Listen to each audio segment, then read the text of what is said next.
Hi viewers, be healthy, be wealthy. Welcome to YB wealth talks. మీ Yesubabu Ballanki. Credit card ఎనిమియా ఫ్రెండా?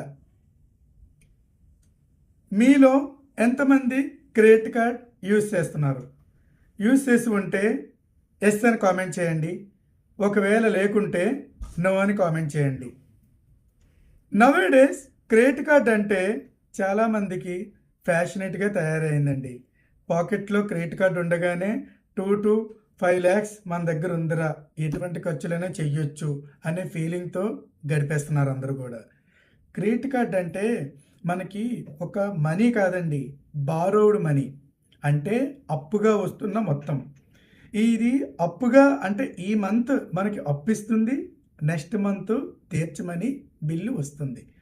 అంటే credit card due అనేది on టైంలో పే చేయమని మనకు వచ్చేటప్పుడు ఫుల్గా పే చేసిస్తే చాలా మంచిదండి.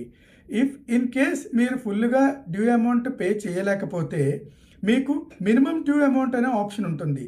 మినిమం అమౌంట్ డ్యూ పే చేయడం వల్ల ఏమవుతుందంటే నెక్స్ట్ మంత్ బిల్ సైక్లింగ్లో 18% జిఎస్టీతో interest on credit card previous due అని చెప్పి 32% మీకు క్రెడిట్ కార్డ్ ఇంట్రెస్ట్తో యాడ్ అయి వస్తుందండి.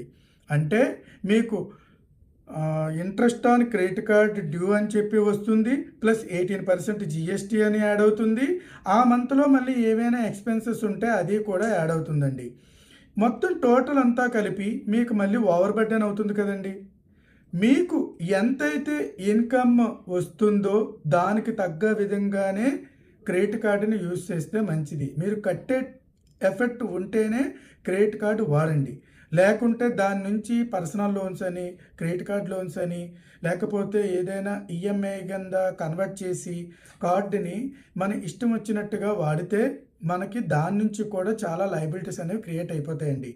దీని తర్వాత మనకి మెంటల్ స్ట్రెస్, కట్టలేని పరిస్థితి, దీని నుంచి మళ్ళీ ఇంకొక పర్సనల్ లోన్ తీసుకోవడం, ఆ పర్సనల్ లోన్ అమౌంట్ని ఈ క్రెడిట్ కార్డుకి అడ్జస్ట్ చేయటం, ఇదంతా సైక్లింగ్ ఎలాగుంటుందంటే మనకి లయబిలిటీస్లోకి నెట్టివేస్తుందండి.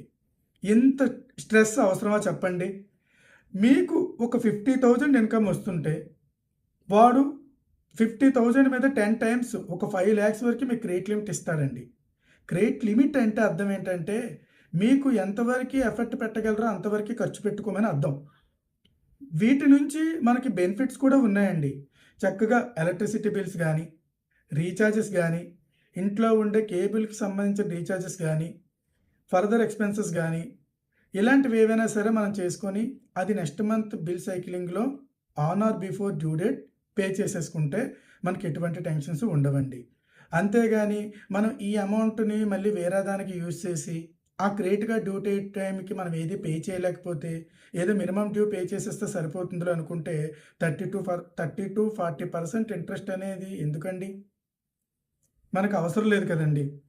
ఇప్పుడు నవే డేస్ ఎలా ఉందంటే మనకి నో కాస్ట్ ఈఎంఐతో మొబైల్స్ వచ్చేస్తున్నాయి, ఎలక్ట్రికల్ ప్రొడక్ట్స్ వచ్చేస్తున్నాయి, అన్నెసరీ ఎక్స్పెన్సెస్ కూడా చేసేస్తున్నాం. ఇలాంటివన్నీ కూడా మనం చూసి నీడా వాంటో చూసుకొని మనం బై చేస్తే చాలా బాగుంటుందండి. నీడ్ అంటే అవసరం, వాంట్ అంటే కోరిక.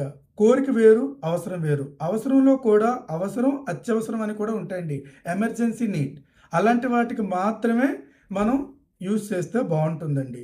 అలా అన్నెసరీ ఎక్స్పెన్స్ మనం కట్టలేని వాటికి కూడా మనం చేయాలని అనుకుంటే మనం తర్వాత మనమే బర్డెన్ పడతామండి. అందుకే క్రెడిట్ కార్డుని ఫ్రెండ్లీగా యూజ్ చేద్దాం, ఎనిమిగా చేయొద్దు.